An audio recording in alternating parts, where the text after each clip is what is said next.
김감룡은 박진영이 카피 능력을 지녔다는 것을 깨닫고 조금은 당황하였으나 김감룡은 기술로만 상대하는 인물은 아니었기에 자신이 객관적으로 박진영보다 우위에 있는 힘과 맷집을 바탕으로 승리를 이끌어내려 합니다. 그리고 매우 적극적인 움직임을 보이며 박진영이 기술을 꺼내들 틈을 주지 않았고 박진영을 몰아붙이는 모습을 보였습니다. 하지만 박진영도 쉽게 당할 인물은 아니었기에 순식간에 아이키도를 사용하여 김감룡을 뒤집어버렸고 거리를 벌리는 데 성공합니다. 하지만 김감룡은 단기간에 승부를 보지 못한다면 기술의 차이로 인하여 자신이 패배할 가능성이 높다고 생각했기에 박진영의 웬만한 타격들은 그냥 무시하고 불도저 마냥 박진영에게 돌격하는 모습을 보여줍니다.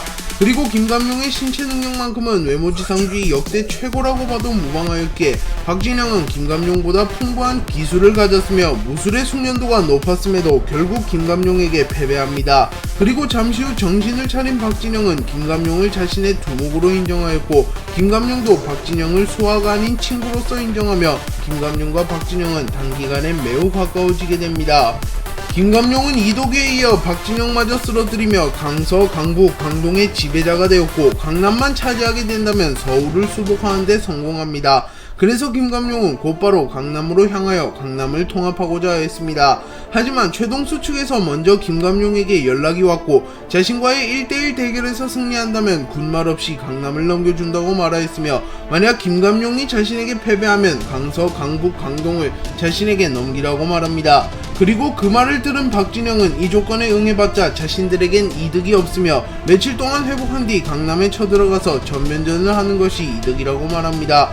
하지만 김감룡은 최동수의 조건에 응하겠다고 말하였고 결국 김감룡과 최동수의 1대1 대결이 성사됩니다. 그리고 박진영은 김감룡을 신뢰하였기에 김감룡의 의견을 존중해 주었고 이동규는 어차피 김감룡이 이길 것이라고 믿고 있었기에 김감룡의 의견에 군말 없이 따르는 모습을 보였습니다. 그리고 김감룡이 최동수의 제안에 응한 이유는 만약 자신이 최동수의 제안을 거부하고 강제로 강남을 철거하게 된다면 최동수를 자신의 휘하에 놓지 못하게 될 가능성이 높았으며 만약 최동수가 수하가 된다고 할지라도 자신을 진심으로 따를 가능성은 적어 보였기에 최동수의 조건에 응하였던 것이었습니다.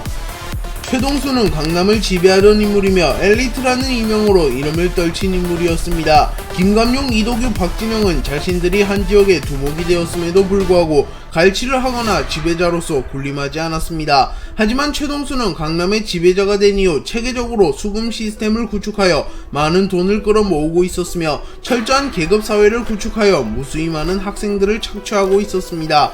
하지만 추후 꼬리를 잡힐 일을 만들지 않기 위하여 점조직 시스템을 이용하고 과지사장을 세워 자신의 정체를 철저하게 숨겼고 대외적으로는 깨끗한 이미지를 만들었으며 강남에서 일어나는 폭정을 막는 신용을 하였기에 최동수는 엘리트라고 불리게 되었습니다. 그리고 최동수는 서울을 통합하여 이 시스템의 규모를 늘리고자 하였으나 자신의 능력으로는 서울을 통합할 수가 없었고 어쩔 수 없이 강남에만 머무르고 있었습니다. 하지만 김감룡이 자신을 대신하여 강북과 강동을 통합해 주었기에 최동수는 이를 기회라고 생각하였고 자신이 김감룡을 꺾게 된다면 어부지리로 서울을 통합하게 되는 것이며 만약 지더라도 김감룡의 그늘에 숨어 기회를 엿보다 김감룡을 배신할 생각이었기에 김감룡에게 곧바로 대결을 신청하였습니다. 김감룡은 최동수가 있는 장소로 홀로 오게 되었고 최동수도 김감룡을 굳이 속여서 이를 그르칠 이유는 없었기에 자신도 홀로 김감룡의 앞에 나타납니다. 그리고 김감룡과 최동수는 만나자마자 곧바로 대결을 펼치게 되었습니다. 그리고 김감룡은 최동수를 박진영, 이도규 정도의 수준의 강자라고 생각하였고 자신이 고전할 수는 있으나 패배할 것이라는 상상을 하지는 않았습니다. 하지만 최동수는 그들보다 확실히 더 강했으며 유일하게 속도의 경지를 보유한 인물이었습니다. 그래서 김감룡은 최동수의 속도를 따라가지 못하였고 속수무책으로 최동수에게 타격을 허용합니다.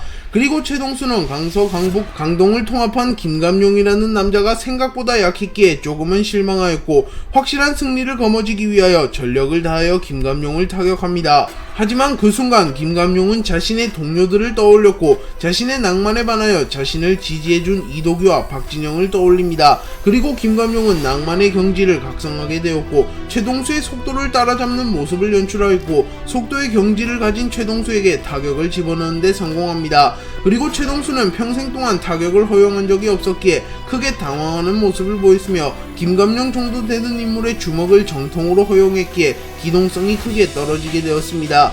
그리고 김감룡의 폼은 절정에 이르렀고 결국 김감룡이 최동수도 잡아내는 데 성공하며 김감룡은 서울 통일을 이뤄내는 데 성공합니다.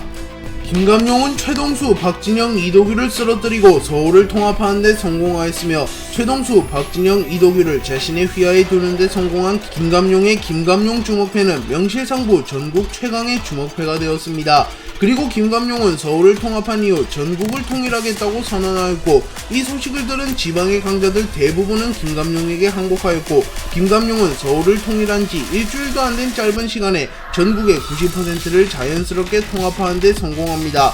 하지만 부산, 인천, 천량 등 몇몇 지방은 김감룡을 자신의 두목으로 인정하지 않았으며 김감룡의 실력을 확인하기 이전까진 김감룡의 수하가 될 수 없다고 말합니다. 그리고 이 소식을 들은 김감룡은 전국 통일을 위하여 나머지 지방도 통합해야겠다고 생각하였고 빠른 시간 내에 지방을 통합하기 위하여 자신은 곧바로 부산으로 출발하였고 최동수에게는 인천으로, 박진영에게는 천량으로, 이도규에게는 안산으로, 권백호에게는 대구로 출발하라고 말합니다. 그리고 김감룡과 김감룡 주먹패의 간부들은 지방의 강자들에게 압도적인 힘의 차이를 보여주며 단 3일 만에 부산, 인천, 천량, 안산, 대구를 통합하는 데 성공하였고 김감룡 주먹패는 전국을 통합하게 됩니다. 또한 김감룡은 이날 이후 전설의 주먹이라고 불리우게 되었습니다.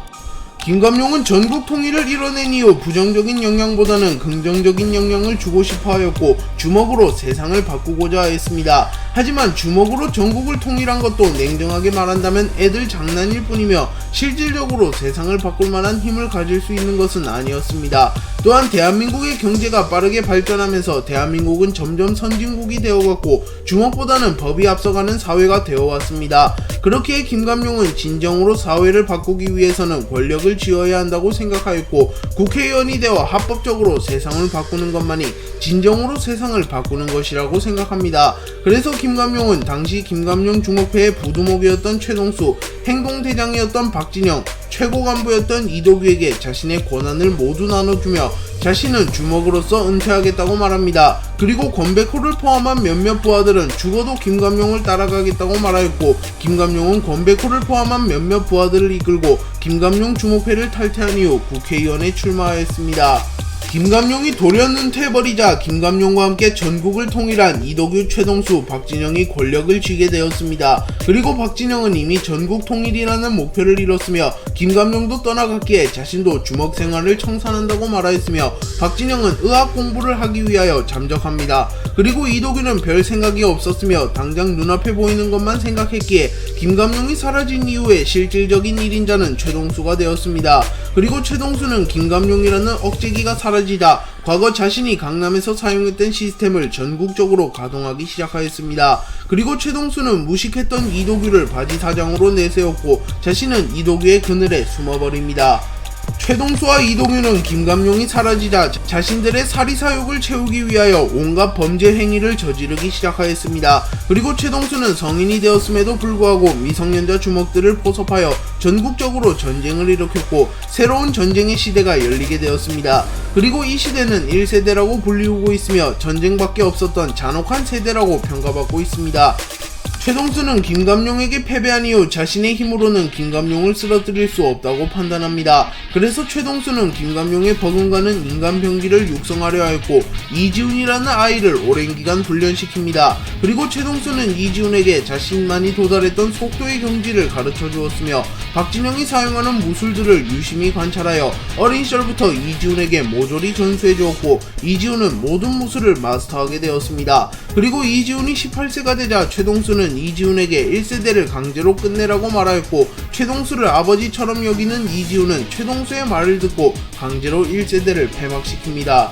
최동수는 이지훈을 이용하여 강제로 1세대를 끝낸 이후 이 소식이 김감룡의 귀에 들어갈 것을 염두하여 자신은 소년교도소의 잡부로 신분을 위장하였고 이도규에게는 거지로 위장하여 잠시 자취를 감추라고 명령합니다. 그리고 최동수는 소년교도소에서 잡부로 일하던 도중 일본 최대 야쿠자 야마자키파의 후계자 종건을 만나게 되었고 최동수는 야마자키파를 이용하여 김감룡을 제거해버리고자 합니다.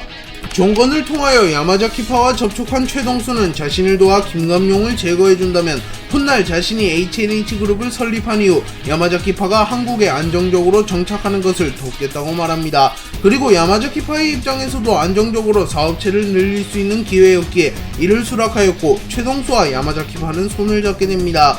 그리고 최동수는 김감룡을 상대하게 된다면 전국에서 김감룡을 따르던 걸출한 주먹들이 많이 나타날 것이며 김감룡의 현재 기량이 어느 정도인지 알 수 없었기에 야마자키파 이외에도 자신을 도울 만한 강자들을 포섭하려 합니다.